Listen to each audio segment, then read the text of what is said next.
The first question here is really, what can we do? I think we've discussed a little bit of that, but does anyone else want to maybe offer up any ideas? The classic formula is endless pressure, endlessly applied. It's very critical that people here write the governor. United for Action has a very good set of alerts. I urge you to respond to them. Write the mayor. One of the places you can really make your opposition felt is in the proposal for the Spectra Pipeline for New York. And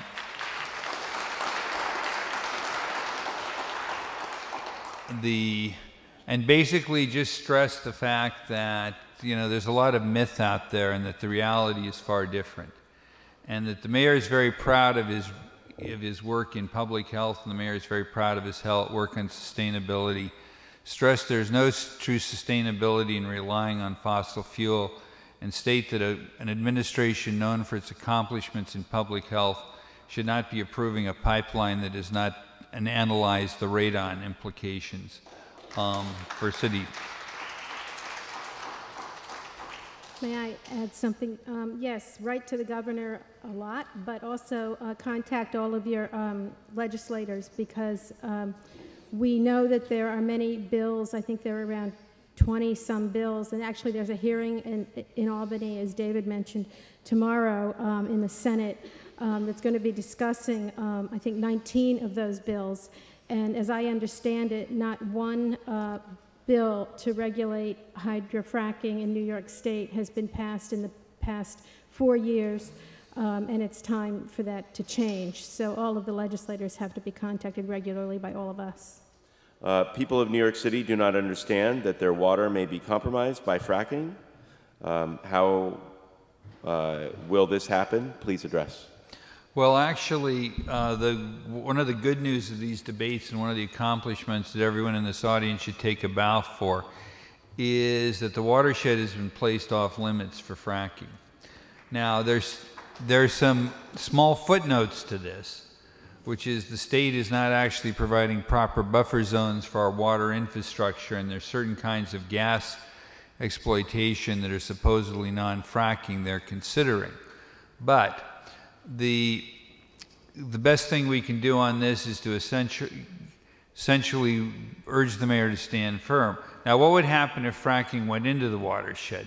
Well, if fracking goes into the watershed, the drinking water you have will be contaminated with things that current water treatment cannot get out.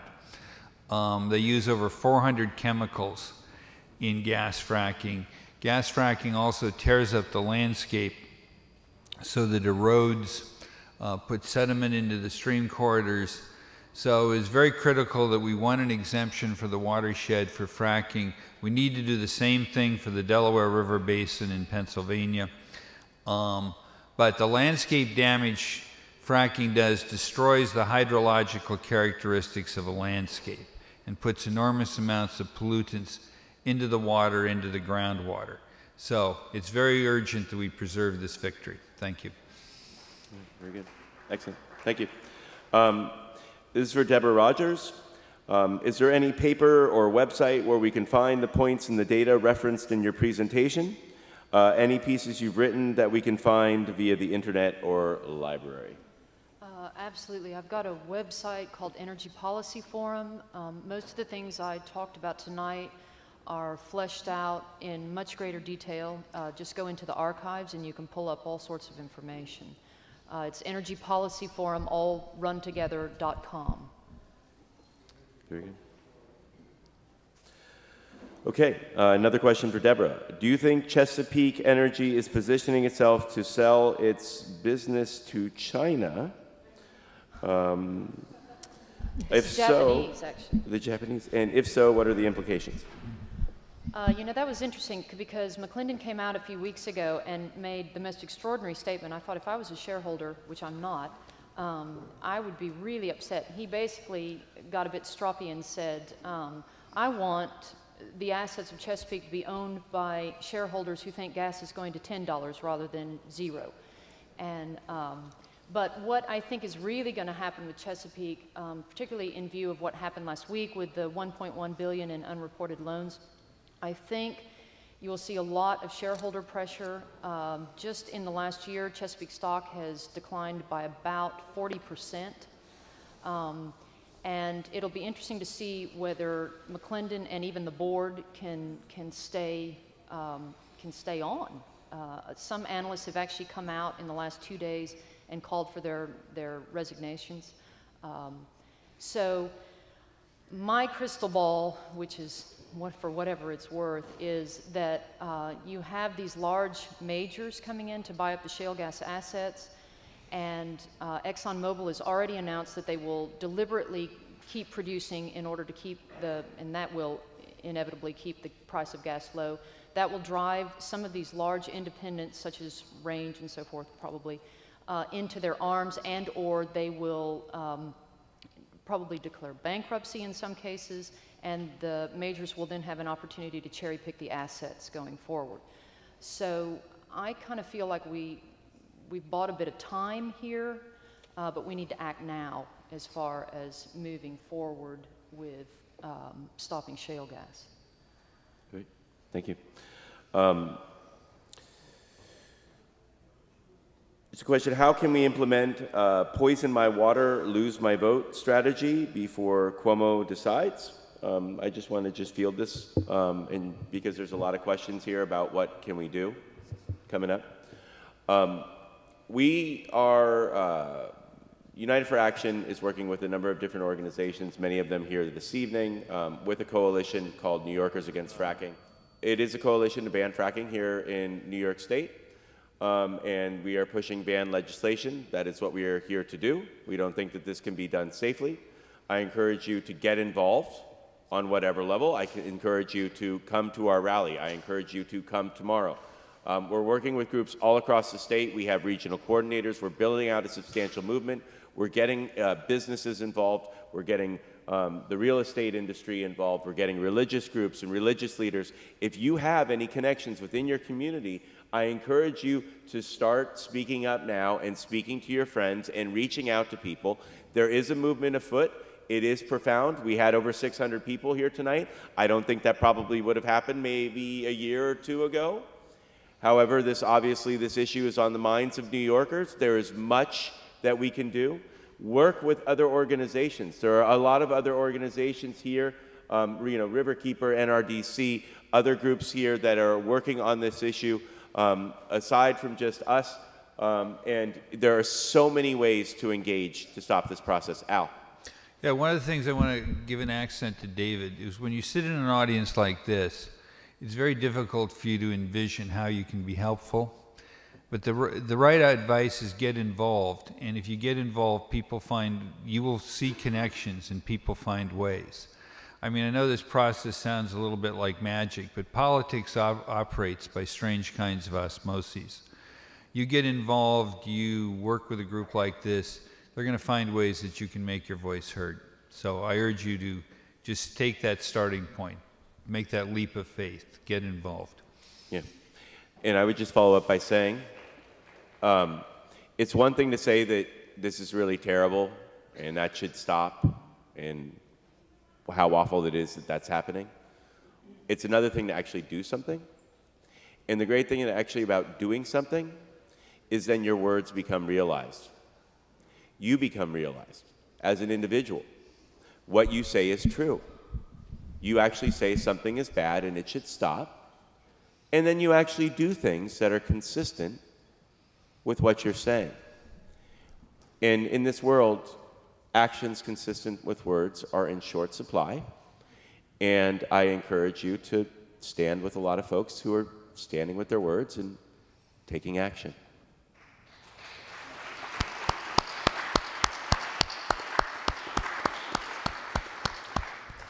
See why I like him? He's so good.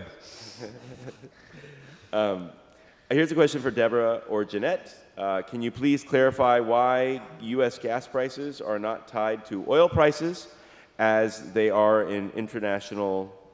I'm sorry, I can't read the rest of it, but I think we get it. Okay.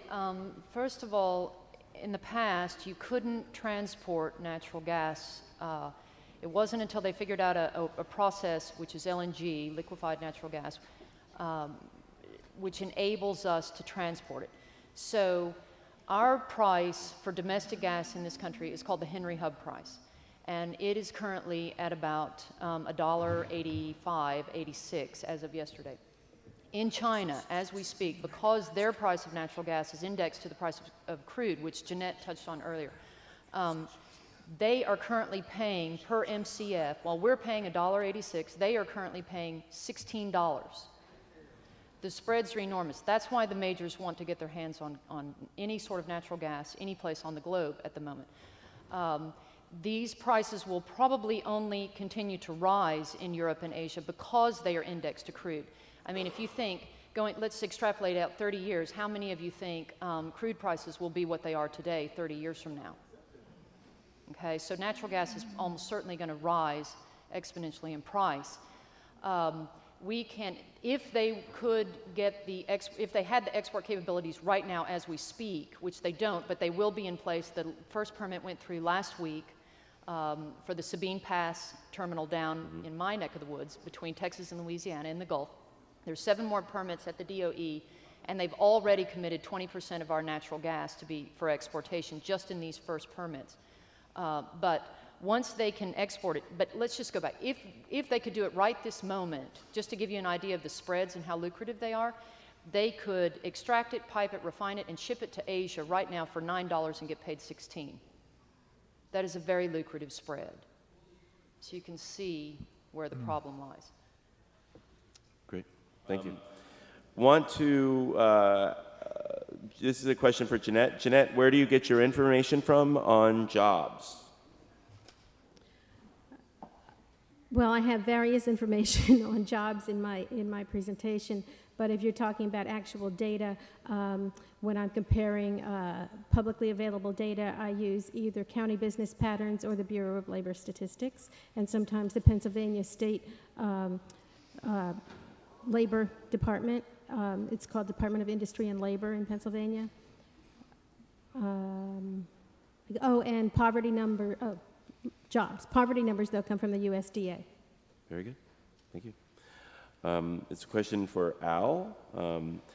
How do we connect the Floyd-Bennett pipeline to the damage to Jamaica Bay toxics in Brooklyn?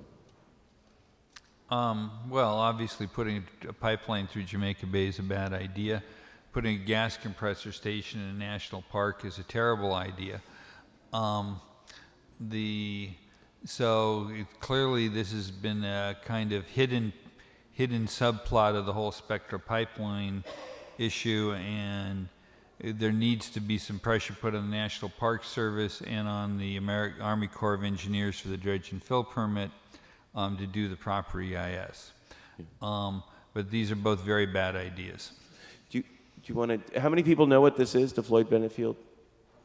Okay, so maybe do you want to just explain what's going on? Oh, Floyd-Bennett Field is one of the components of Gateway. It's out in Brooklyn. It was the original airfield for New York. I forget who Floyd Bennett was, but there's some, it's actually a very lovely environmental area now, but the problem, of course, is Floyd-Bennett Field, as any big open space in New York, tends to get a lot of spurious activities dumped in it. As I say, there's an important principle, which is that parks should not be taken over for commercial activities, particularly industrial activities, at play here. And at Jamaica Bay, which really should be New York's urban Chesapeake, and we've never quite mounted the political muscle to get that vision carried through, should not be threatened by this kind of activity either. There's a question I don't know if any of you would like to address. What is Mayor Bloomberg's current position on fracking and why? Al? Would you like to? Well, I mean, you can only... Well, the city's been very strong on protecting the watershed. There's been a good deal of restlessness about whether or not the mayor gets the fact that fracking is not consistent with his sustainability agenda. And the fact that his active support for the Spectra Pipeline certainly has indicated, you know, as I suggested earlier, some inconsistencies in other positions he's taken. that has caused some, shall we say, restlessness among the troops. Particularly since Bloomberg has gained a great deal of credibility for his sustainability initiatives, but Spectra is the wrong way to go about that. And there's kind of an unholy alliance between the Bloomberg administration and Con Ed to promote the use of natural gas, and there's no guarantee this would not be Marcellus gas with its high radon levels. So we're seriously missing some pieces of the New York City local energy puzzle that the city has not taken into account.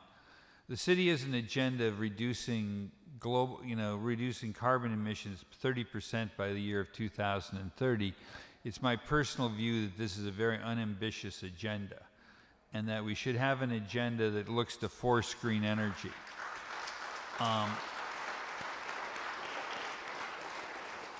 Now, we have a mayoral race coming up in the next year and a half, and candidates are going to be looking for these kinds of agendas. Now, one of the things that there's a huge potential for in the city of New York is building retrofits.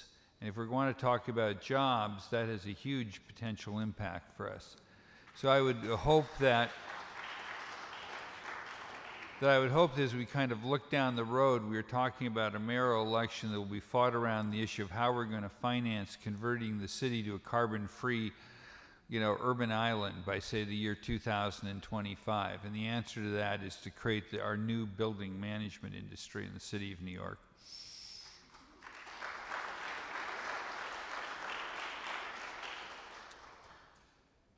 So thank you very much. This is a question, I believe, for Deborah. Natural gas reserves, there's a difference in the estimates of shale gas reserves in January 2012. Well, maybe you actually already answered this. In January 2012, the Department of Energy 2012 Energy Review gave reserve estimates that would mean that there are more than 20 years of national supplies, according to I'm sorry, I can't read that part, of the usage from, I guess it's according to the usage from 2010. The President, however, has used the another study to state that there are 100 years of natural gas supply. Can you explain why the difference? Yeah, I did actually address that, although it is a little bit complicated. I'm sorry. I did actually address that, although it is a little bit complicated. It's the difference between resources and reserves. The President was actually talking about resources. And if you recall, resources are the total potentially recoverable gas that's available underground, but it's not necessarily available because either we do not have existing technology to extract it, or it's simply not commercially viable to extract it. So to use those numbers is, to my mind, a deliberate obfuscation. Industry uses them all the time. It's interesting, when you look at reserves, the Society of Petroleum Engineers defines reserves as the gas that's available or that we can recover with current technologies and current business environment.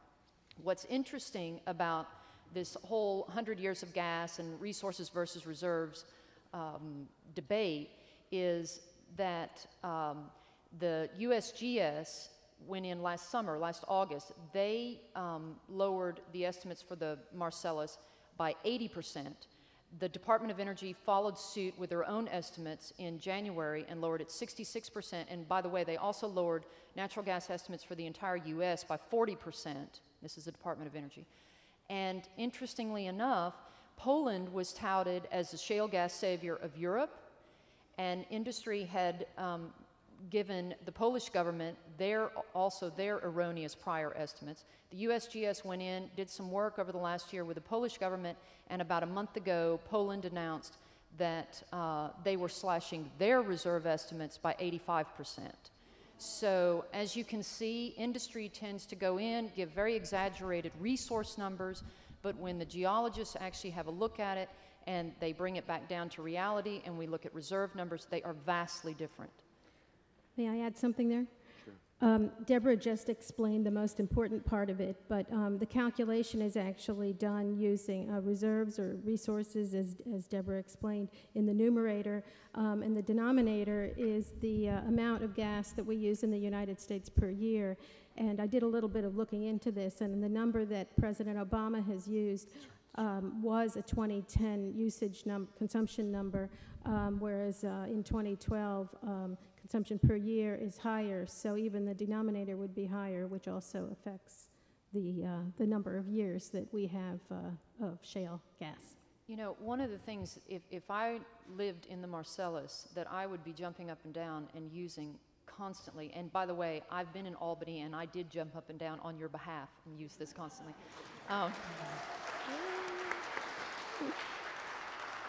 Is that the Department of Energy in their January revisions admitted that the entire Marcellus Shale will only account for a mere 6 years worth of gas at 2011 current consumption rates. That is, I mean, we're doing this for a mere 6 years worth of gas? It's ludicrous. So. I'm just letting that sink in. Yeah. I think that deserves a moment of silence. There are quite a few questions here talking about, are the speakers educating the real estate industry about the damage of fracking to real estate values? We need to have counter lobbies against the oil and gas lobby. I mean, that's a part of why we're doing what we're doing with New Yorkers Against Fracking. That's why you should get involved. There will be things that you can actually do. We were going to actually have Beth Radow here with us this evening. Unfortunately, she was busy, but she's been speaking out quite a bit on the issues with the property values. In some areas of Pennsylvania, the property values are 10% of what they once were. So it's certainly going to be an issue for New York State, and we are working on addressing that with the various businesses that stand to or will be adversely affected from the drilling. Yeah, David, if I could say something though, if you want to do something useful, if you have friends upstate who own property, do explain to them what's going to happen to their property values if shale gas fracking moves into their neighborhood. Yeah. A question for Jeanette. Would you consider doing a study for New York State as you have done for Pennsylvania and the DRBC? I have looked at data for New York State for past drilling, and basically for Pennsylvania, I've reviewed the industry studies that have been done, and I have reviewed all the studies that have been done in New York for potential future fracking in New York as well. So I think I've done comparable things for New York and Pennsylvania already, so I'm a little confused by the question. Okay, great. This is a question for either Al or Deborah. It says, is anyone looking into open loop geothermal for New York buildings? Is this a possibility or a potential? Well, I don't know what open loop geothermal is, but I do know that there's a huge amount of interest in heat pumps, and that one of the things I'm working on at Cooper is what we're calling unexploited technologies for building energy, and heat pumps are clearly one of those options. I mean, when you talk geothermal, I think it's really important that the most practical application of geothermal will be heat pumps. So, question for Deborah. How much of our tax money subsidizes gas drilling? I'm so glad you asked. This is very interesting, actually. And if I could just extrapolate just a little bit on this so that you get the full picture here. The majors, without exception, over the past decade have not been able to grow reserves. And the way that and if you cannot grow reserves, oil and gas analysts eventually are going to look at your stock and your share price is going to languish, because that's the way you determine whether you can have growth in your company.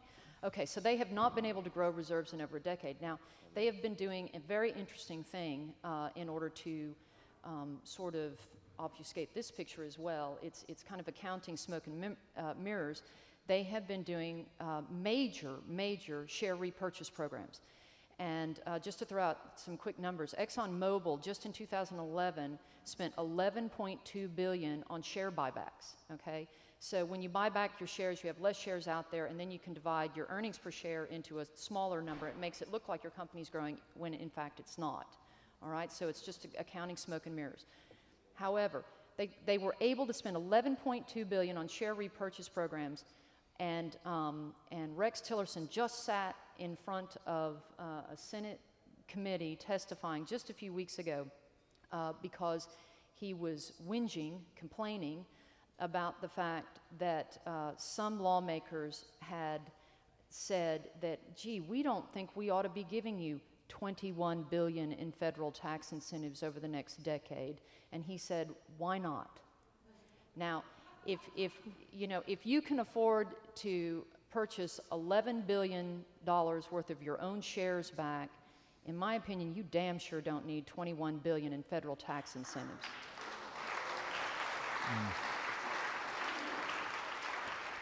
Al? David, a couple of other things. One is $11.2 billion could lower gas prices at the pump, at least a nickel, if not a dime. But the other thing that is often overlooked, and when we talk about federal tax subsidies, is the royalty payments that are charged for offshore drilling. And essentially, the biggest natural gas boom is on Bureau of Land Management lands in Wyoming, Colorado, and New Mexico. In these areas, we basically give away the drilling rights. And Carolyn Maloney actually 5 years ago did some interesting work on the whole issue of the collection of oil and gas royalties.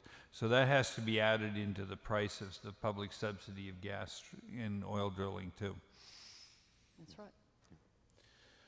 This is a question for Jeanette. Jeanette, why hasn't the New York State DEC included much of the jobs data that you have been discussing, and how can they get away with that? And how can what? And how can they get away with that? Well, it's interesting. I been very concerned about the inadequacy of the economic assessment that was done for the SGEIS. And I went and met with various folks up at the DEC to ask some questions about it. And I was really disappointed in the answers. I got the sense that the people there don't really understand how it was done in the first place in the study. And then also at an assembly hearing where I testified, I know that Commissioner Martins was grilled on the inadequacies of the economic assessment. So then he went back to the same firm to do additional work on that economic assessment, but they have not shared with me or with anyone else, as far as I know, exactly what additional work they've asked that firm to do.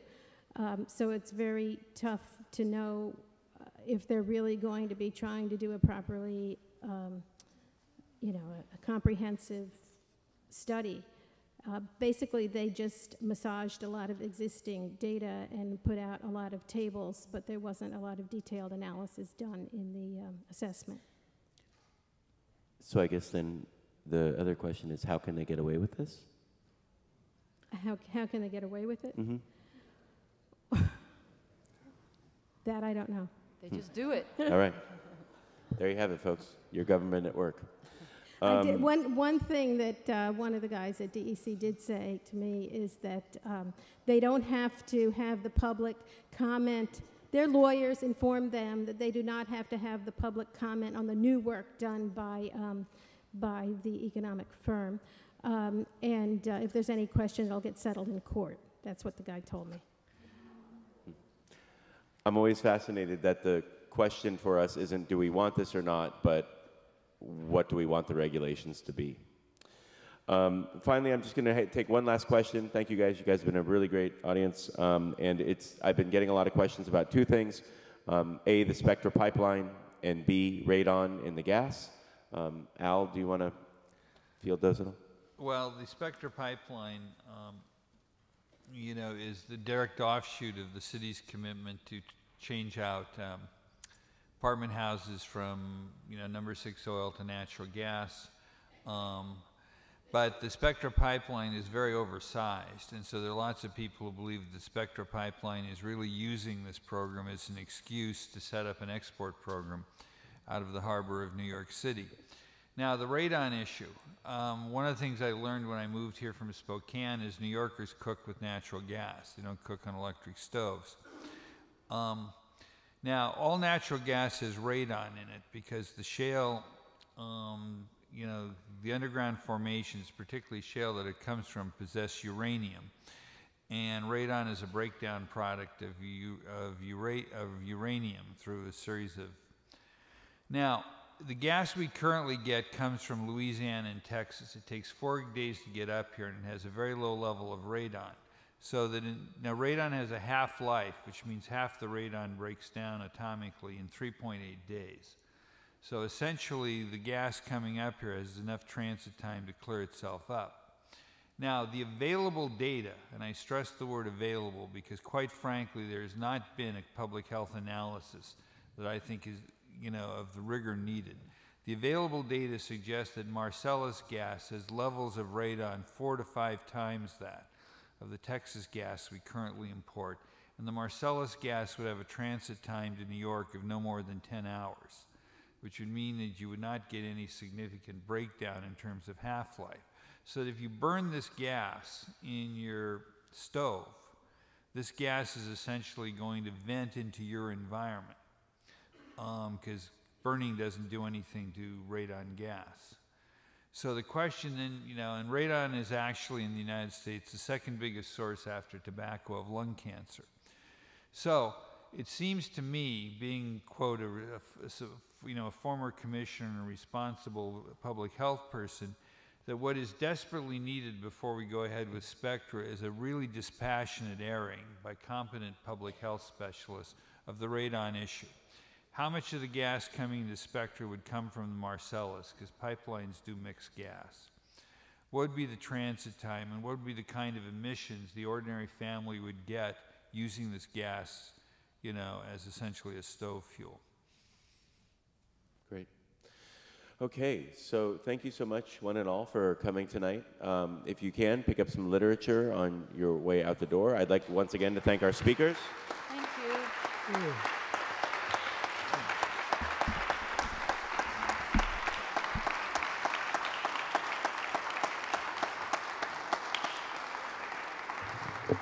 And the Ethical Culture Society, good night, God bless you, thank you.